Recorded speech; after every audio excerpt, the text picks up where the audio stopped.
you're working on your shoulder blades, scapular strength, and stability and mobility, this is a pretty good move to add to your arsenal. Dr. Marcia here of Move with Marcia, your friendly neighborhood physical therapist, certified yoga teacher, and author of Movement for Everybody. We're talking about banded pull-aparts. So they can be done in any upright position. I could be sitting on the floor, on a chair, or standing. Doesn't matter. You are literally going to grab a band and pull it apart. Now, it's simple, but there's a lot to it. The first thing is you want to start solid and in the right spot. So for me, naturally, I kind of anterior pelvic tilt. I want you to play around finding what is your middle, your neutral, right? And then also I want you to pay attention to the ribs, that you're not flared out. So in an ideal world, if I drew a straight line from your hip bones through to the middle of your body, it would stay nice and solid and lock and load. And that alone might take a lot of effort. That takes a muscle to pull that back. That takes a muscle to hold it strong. That alone might be a lot of effort. And then from there, you add arms up, pulling a band apart, right? So the arms stay straight. Ignore that little bend I just did. So you might want to test it out without anything at all. Maybe record from the side and make sure this is staying locked and loaded. From the front, you also want to make sure, some of us might have scoliosis or uneven things.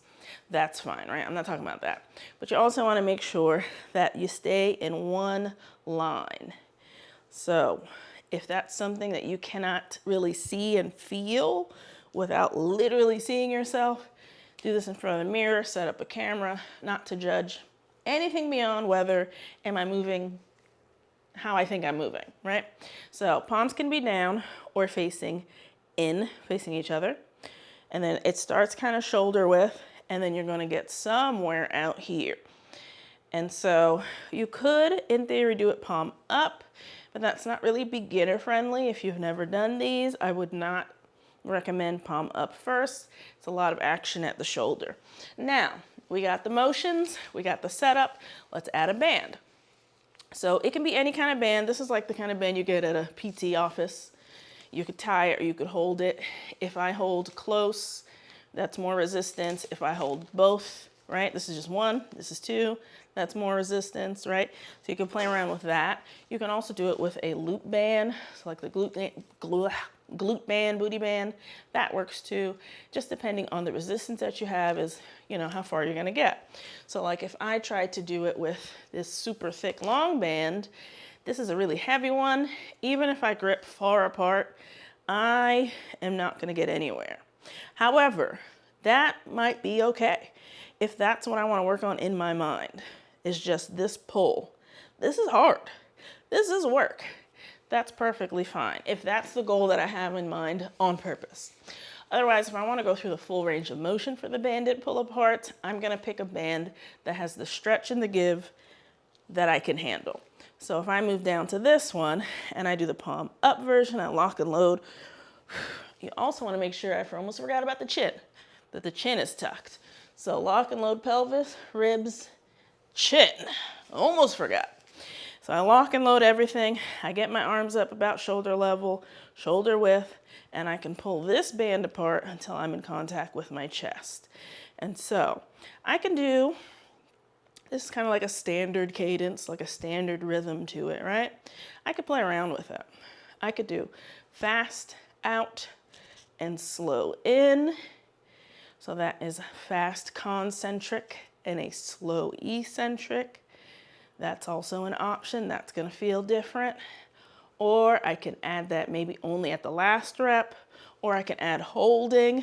When I'm holding at this end range, I'm squeezing for my life and coming back. There's a lot of ways that you could play with. Again, I don't want to be here. I don't want to be here. I want to set up my shoulders and my shoulder blades to go where in an ideal world they would go. So paying attention to, do I pop out my chest when I get to the end? Yeah. Paying attention to what am I doing here? I'm not even gonna be able to move the same if I do it like that. If that's where you are and it's hard to come up, that's where you are. But if it's something you can work on, then you work on it. And again, I could be standing or sitting on the floor or sitting on a chair, So you can play around with the height of it. It doesn't have to be here. That's just a suggestion. If you feel more comfortable lower, if you have a big belly or bosom or just something's in the way and uncomfortable, it's not that serious. Play around with it. As long as you got the basic mechanics, neutral pelvic tilt, ribs solid, chin is tucked, shoulders are squeezing, you're cutting across a straight line, you're good. And again, if you want to add some more to it, you play with the rhythm, you get a stronger band, you add more reps. That's kind of how you make it harder. You could keep this easy and light and use it as a warm-up, you know, maybe you already do something else. Maybe you already run or box or pull or whatever. You can buy a flimsy little resistance band and add 3 exercises for your warm-up, and that'll make a difference in your life, yeah? Or maybe this is your workout and you add it to your exercises. Anything is possible, okay? Those are your tips and tricks for banded pull-aparts. Really great staple exercise. There's so much you can do with it. You can even add other things to it. You know, you can add a movement with it. You can add a squat.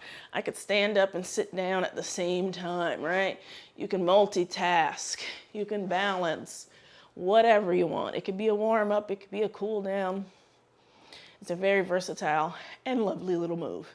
If you like this video, hit that thumbs up. If you have questions, drop them down below. Let me know what you're working on, what's ailing you. Let's chat in the comments. Otherwise, I'll see you next time.